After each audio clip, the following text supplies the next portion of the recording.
Jangan lupa subscribe. Jangan lupa subscribe. Pertama, debat calon presiden itu kan agenda ketatanegaraan ya. Jadi tidak mungkin ada ancam-mengancam soal apa yang tersampaikan di debat.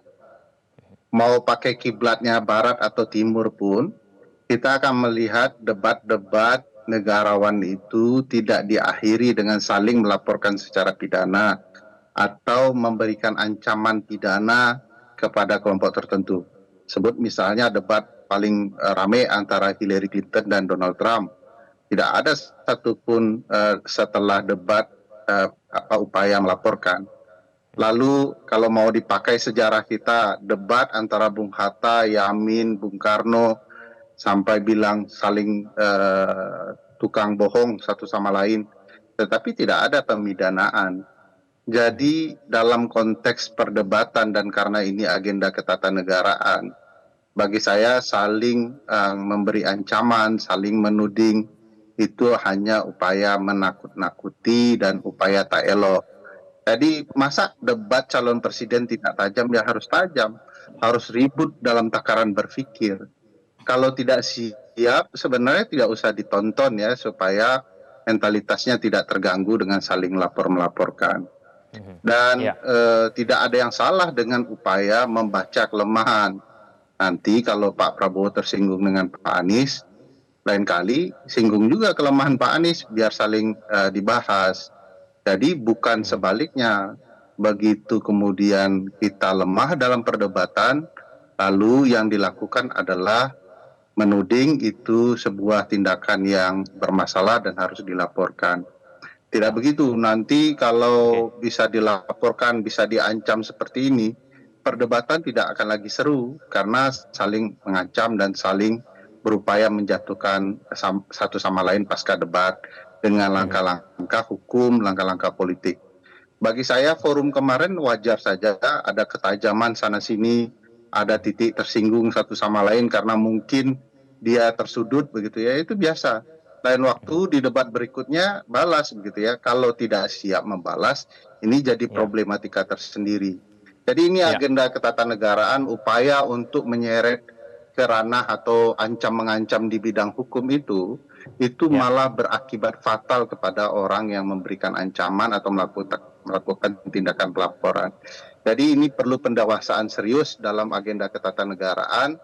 Bagi saya kemarin itu seru, mengasihkan, dan memang perlu dijadikan penilaian bagi publik. Jadi kubu yang merasa jagoannya dikalahkan atau tersudut juga mengubah strategi mencari waktu untuk memperkuat diri. Saya melihat jujur saja di waktu itu, kalau teman-teman Gelora mau melihat ini sebagai sisi positif ya, ada perlunya menyadarkan Pak Prabowo untuk mempersiapkan berdebat, melatih debat. Karena ini memang perdebatan yang dirancang dan diagendakan untuk melihat daya nalar, daya kemampuan berpikir, dan bagaimana merespon berbagai isu yang dimunculkan. Nah, kalau bicara etis tidak etis ya sama-sama memang harus dilihat apakah publik melihat etis atau tidak etis, atau memang figur-figur tertentu tidak sanggup menjelaskan secara lebih detail, lebih jernih, lebih baik apa yang ditanyakan di agenda debat. Nah, lebih dari itu bagi saya, ya menurut saya fokus kepada substansi yang diperdebatkan itu penting daripada dilarikan ke isu tambahan seperti saling mengancam, ya, saling akan melapor, karena forumnya menurut saya bukan begitu ya. Dulu Bang Suryo dari akun Twitter X milik Bang Fahri Hamzah yang hari ini berhalangan hadir untuk menjawab sendiri mengenai tweet ini, menyampaikan kita nanti lihat saja siapa yang akan menjadi tersangka, begitu kurang lebih seperti itu kalimatnya ya Bang Suryo ya. Ada yang kemudian mengartikan tweet ini sebagai intimidasi dan bahkan ada yang menganggap ini sebagai ancaman. Nah, ini bagi Bang Suryo sendiri melihat tweet ini seperti apa? Terkait dengan tweet Bang Fahri, saya kira itulah konsekuensi dari sikap Pak Anies di dalam debat, bahkan dalam 2 kali debat, yang beliau kedepankan adalah sentimen, bahkan sentimen personal. bukan argumen, sehingga respon dari tidak hanya Bang Fahri, bahkan dari publik juga yang ditangkap adalah sentimennya. Semisal seperti kata-kata Pak Anies yang menghubung-hubungkan antara harta kepemilikan pribadi Pak Prabowo dengan rumah dinas prajurit misal. Itu adalah sikap sentimen, bahkan saya menyebut beberapa tampilan Pak Anies itu adalah ad hominem begitu, dibandingkan dengan argumen-argumen. Itulah kemudian konsekuensi logisnya. Banyak publik yang menangkap secara sentimen juga, semisal tentang siapa yang akan diperkara pasca sekali putaran. Semisal kita tahu bahwa sebelum Pilpres beberapa capres kita kan masih di dalam perkara. Pak Anies ada perkara yang sedang ditangani oleh HPH, kemudian Gus Imin juga begitu, dan lain-lain. Tapi sebenarnya itu adalah sesuatu yang tidak perlu muncul di publik jika Pak Anies bisa menjadi public educator yang baik di dalam debat. Dua kali debat Pak Anies mengedepankan sentimen dibandingkan argumen. Masih kemudian mengungkit-ungkit tentang mahkamah etik semisal, menyerang positioning pribadi Pak Prabowo seakan-akan Pak Prabowo tidak paham etik. Kita review semisal pada debat pertama Pak Anies mengatakan, apa perasaan Bapak terkait dengan putusan mahkamah etik? Lah, putusan mahkamah itu tapi kalau ini hanya sekedar sentimen saja begitu, respon yang kemudian disampaikan oleh Bang Fahri Hamzah, tapi kenapa kemudian Bang Fahri yang bukan seorang penegak hukum bisa yakin akan ada tersangka ketika ada capres yang kalah dalam putaran pertama begitu? Enggak, itu sudah menjadi konsumsi publik ya, beberapa kasus-kasus yang sedang ditangani oleh APH jauh sebelum proses Pilpres. Sehingga ketika Pak Anies mengedepankan sentimen di dalam perdebatan, jauh lebih banyak menyerang pribadi Pak Prabowo dibandingkan mengedepankan visi misinya, Pak Anies ini kan sedang mainstream dan memframe seakan-akan Pak Prabowo ini emosional begitu kan. Bahkan secara verbal itu Pak Anies menyebut Pak Prabowo emosional, hendak membangun mainstream bahwa seakan-akan Pak Prabowo emosional dengan kemudian menyentil isu-isu yang sangat personal. Tapi alhamdulillah seluruh publik melihat Pak Prabowo tidak terpancing sama sekali. Pak Prabowo adalah orang yang berbesar hati, berbesar jiwa, bahkan hanya tersenyum melihat serangan-serangan yang sangat sentimental terhadap Pak Prabowo itu. Sehingga konsekuensi logisnya orang akan mengungkit-ungkit hal-hal yang terjadi sebelum Pilpres itu adalah konsekuensi dari mengedepankan sentimen tadi. Baik, saya ke Bang Refli ya. Bang Refli, banyak yang kemudian menganggap bahwa tweet ini sebetulnya ditujukan kepada Anies Baswedan karena Anies lah yang kemudian pertama kali menyinggung mengenai lahan itu. Tanggapan Anda, Bang Refli? Iya, tadi saya dengar apa sih dari Surya tadi ya. Kalau kita bicara soal sentimen negatif, itu pasca debat ya, dari data yang ada, Drone Emprit, Rustika Herlambang, dan lainnya, Kompas juga ya, polling Kompas, itu yang banyak mendapatkan sentimen negatif itu justru Prabowo. Dan yang paling tinggi sentimen positifnya itu Anies Baswedan. Itu fakta dan data, satu. Yang kedua, dibilang banyak rakyat yang kemudian menanggapi dengan sentimen negatif. Lah, yang menanggapi Fahri Hamzah ya wajar saja. Fahri Hamzah kan timnya dari Prabowo. Karena itu tidak tepat ya. Jadi yang saya lihat adalah ya mungkin Fahri Hamzah mau cari sensasi lah ya kan. Sekarang ini kalau kita bicara buka-bukaan soal kemungkinan kasus korupsi, ya buka saja. Misalnya antara Formula E ya dengan food estate misalnya, dengan kepemilikan lahan, bayar pajak atau tidak. Nah, kita ini lucu, mau mencari presiden, primus inter pares, orang nomor satu di Republik ini, tapi nggak mau ditelanjangin. Kita tidak pengen presiden itu presiden yang bermasalah. Dari sisi personal bermasalah, dari sisi institusional bermasalah. Jadi kalau misalnya secara personal dia bermasalah, dan kemudian ketika memimpin institusi pun bermasalah, itu boleh diungkap ke publik. Karena ini bukan debat pemilihan ketua RT, ini debat pemilihan calon presiden. Dan sekali lagi, ya data mengatakan justru yang paling banyak mendapatkan sentimen negatif itu Prabowo Subianto, dan paling banyak mendapatkan sentimen positif itu adalah Anies Baswedan dari apa yang diambil oleh Drone Emprit misalnya. Itu yang ingin Ya. saya sampaikan. Assalamualaikum warahmatullahi wabarakatuh. Melihat kepada pembicaraan tiga narasumber ini, tampaknya memang pokok pangkal persoalannya ketika Pak Prabowo tidak menjawab apa yang dipertanyakan oleh lawan debatnya, baik Anies Baswedan paslon nomor urut 1 maupun Ganjar Pranowo paslon nomor urut 3 di dalam kesempatan debat Capres putaran ketiga baru lalu. Pak Prabowo kelihatannya lebih memilih menjawabnya secara monolog pada kesempatan dia berkunjung ke Riau, ke Bengkulu, atau mungkin juga di tempat-tempat lain selesai acara debat itu. Padahal seperti yang dikemukakan Ferry Amsari ini, yang namanya debat mulai dari debat tingkat nasional sampai ke debat tingkat RT, pertanyaan dan jawaban itu memang berselangnya dalam kesempatan debat. Kalau sekiranya ada data dari lawan debat yang memang tidak benar, sampaikan di dalam debat itu bahwa data dia tidak benar, yang benarnya ini. Kalau pendapatnya tidak benar, begitu juga. Sampaikan bahwa pendapat yang Anda sampaikan itu keliru atau salah. Yang benarnya ini.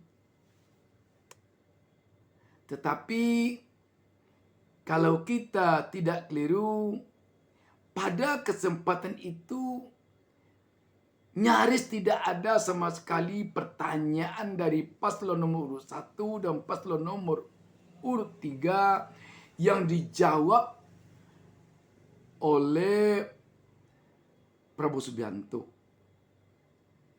Dia hanya menjawab datanya keliru, tidak benar, tetapi tidak mengemukakan yang benarnya. Kita melihat Pak Ganjar itu sudah begitu tegas meminta kepada Pak Prabowo, kemukakan saat ini juga data yang benar dari Anda. Kalau Anda tidak cukup bisa menjawab sendiri, silakan naik staf Anda ke sini untuk membantu menjelaskan mana data yang benar. Itu kira-kira yang disampaikan secara tegas oleh Ganjar Pranowo kepada Pak Prabowo malam itu. Tetapi lagi-lagi Pak Prabowo tidak menjawab sama sekali. Berkaitan dengan cuitan Fahri Hamzah ini, apakah namanya ini menakut-nakuti atau ancaman? Agaknya dalam kondisi sekarang ini apapun namanya, para capres itu tidak ada yang takut itu satupun.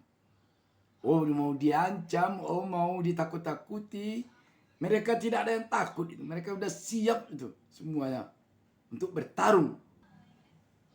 Kalau disebut apakah nanti akan ada tersangka sesudah ini, bisa saja. Bisa ketiga capres itu bisa saja nanti jadi tersangka sesudah ini. Bisa saja. Kalau ada kesalahannya. Oh dikatakan Anies ada persoalan Formula E. Walaupun publik telah tahu bahwa Anies dalam kasus ini sudah tidak ada persoalan lagi karena sudah berbagai saringan yang dihadapkan kepadanya. Dia telah lolos karena memang tidak ada satupun yang bisa membuktikan bahwa Anies itu tersangkut dengan hal tersebut. Bisa jadi nanti Prabowo masalah food estate, masalah pembelian alutsista, masalah dugaan pelanggaran HAM berat tentang penculikan dan penghilangan paksa para mahasiswa dan aktivis di era Orde Baru.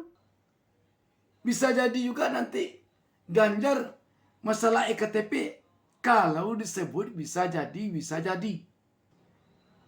Dan berkaitan dengan pentingnya malam kemarin itu dua capres ini menggali persoalan yang ada di Kementerian Pertahanan.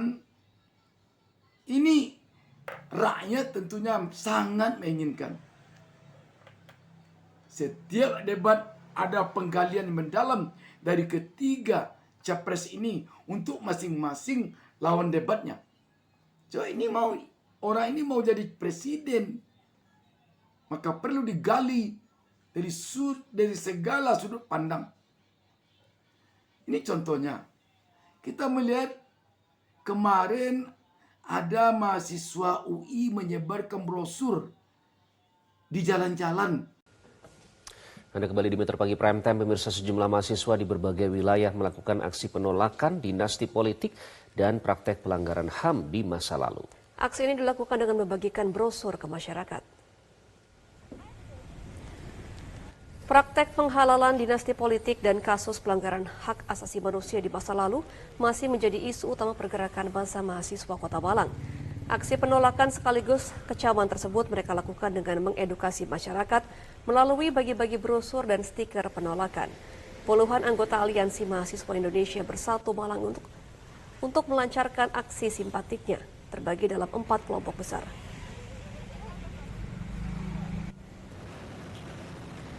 Sementara itu, sejumlah mahasiswa Universitas Indonesia menyebar brosur bergambar Prabowo Subianto ke pengguna jalan di kawasan Salemba, Jakarta Pusat. Mereka menuntut penyelesaian kasus HAM serta penculikan sejumlah aktivis 98. Satu persatu pengguna jalan yang tengah melintas seperti pengendara motor dan mobil, pejalan kaki, hingga pedagang tak luput untuk diberikan brosur dengan cover Prabowo Subianto. Aksi ini dilakukan untuk mengingatkan masyarakat agar tidak melupakan kasus pelanggaran HAM yang disertai penculikan sejumlah aktivis 98. Mereka menuntut para pelaku yang terlibat untuk dihukum.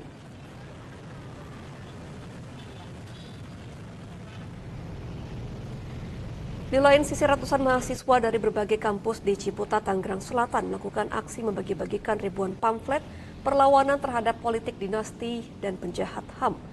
Para mahasiswa membagi-bagikan pamflet perlawanan kepada para pengguna jalan yang melintasi jalan Insinyur Haji Juanda, Tangerang Selatan. Para mahasiswa itu juga terlihat memakai topeng Guy Fawkes sebagai simbol perlawanan terhadap kekuasaan yang dianggap tiran. Pamflet-pamflet itu salah satunya bertuliskan menolak dinasti politik dan penculik, tolak politik dinasti, hingga tabloid Achtung berjudul Reformasi Dikhianati.